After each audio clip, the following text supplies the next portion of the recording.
name is Shareef Jenkins. I'm from Lancaster, Pennsylvania.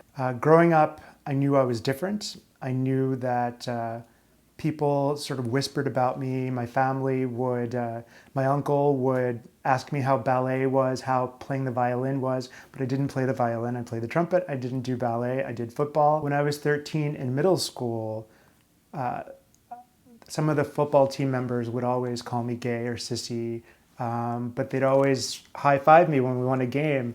Like, I was cool when we won a game, but outside of football, they would always call me names. And I didn't really understand. I knew I was different. I didn't know what it was called. But one day, walking in the hallway, someone said, "Hey, Shareef, you're gay." It hit me and I was like, oh my goodness, I am gay. Like, I would wrestle with guys and I would be a little bit more into it than the other guys would be. And I realized that gay meant that I liked guys. My mom, when I came out to her, said, you know, there's Adam and Eve, not Adam and Steve. And that was basically it. And we didn't talk about it. I did hear her and my stepfather arguing about the fact that I was gay once. She sent me to live with my dad to make me become a man.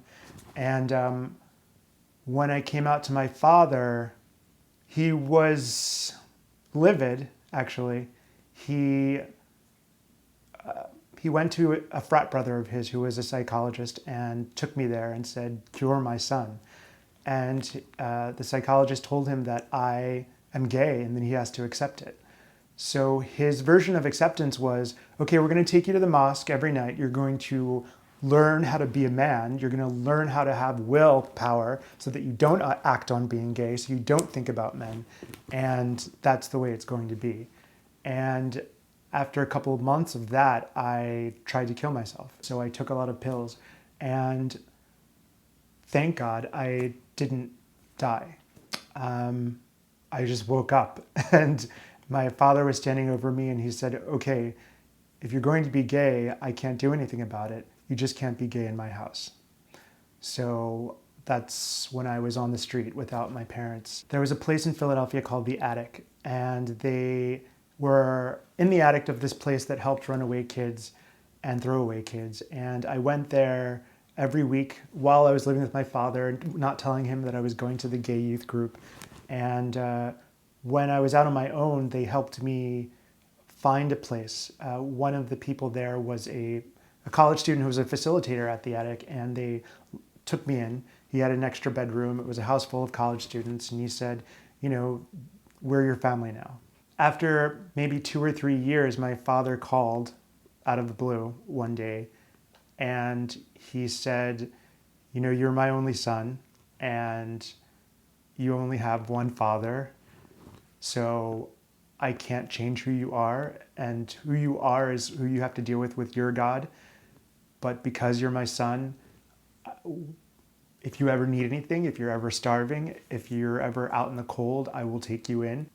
We will not talk about your homosexuality, and we should just be in each other's lives.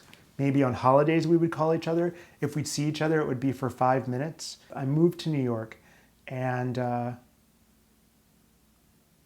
felt like, you know, this is the place I needed to be. This is where I knew that all the gays went. A couple years after that, I lived with my boyfriend. My appendix burst one night when we were out having dinner. And my boyfriend just grabbed me and took me to the hospital, and he ended up saving my life.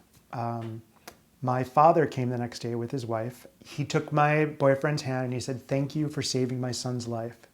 And he sat down in the room. It was the first time in my life since coming out that he actively showed that he loved me, and that the gay thing wasn't going to stand in the way of his love. His wife, however, who loved me and would always call me during the years, wanted to see how far this would go. I had pictures with me of me and my boyfriend. We just came back from a trip to London. She would show my dad and said, "Look at this. This is your son in love. This is love. This is what it looks like." And he stood up and he said, "Thank you for saving my son. I love you, Shareef. This is as much as I can handle.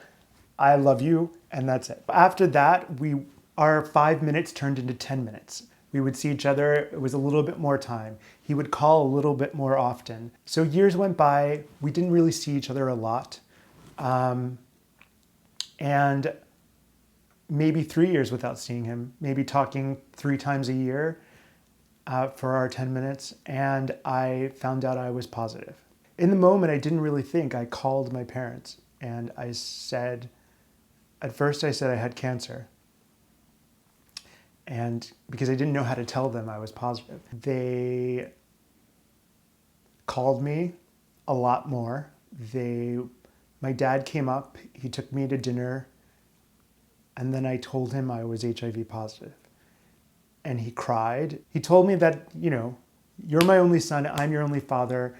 We only have one life. A week isn't going to go by without me talking to you. It was almost like him saying, all this homophobia that I was holding on to is not worth not having my son in my life, because he felt like that I'm about to lose you and I'm not going to take that. And that kind of love coming from parents who threw me out was unexpected. It was what lifted me out of the depression of, oh my God, I have HIV. It gave me life. So today I run a business, a non-binary fashion company. I make harnesses, underwear, jumpsuits.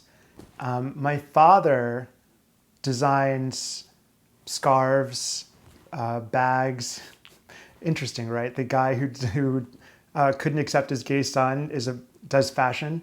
Pretty amazing. We're working together to start a line of underwear for African American men. Kente cloth underwear, boxers. And I mean, that's coming a long way from being a child who my parents are like, get out, to actually like not only seeing my father for more than 5 minutes at a time, but working with him on a business, father and son business. And I see this makes him happy, and it makes me feel joy.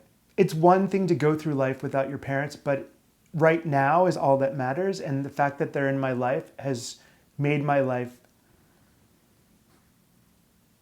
it's living my life beyond my wildest dreams.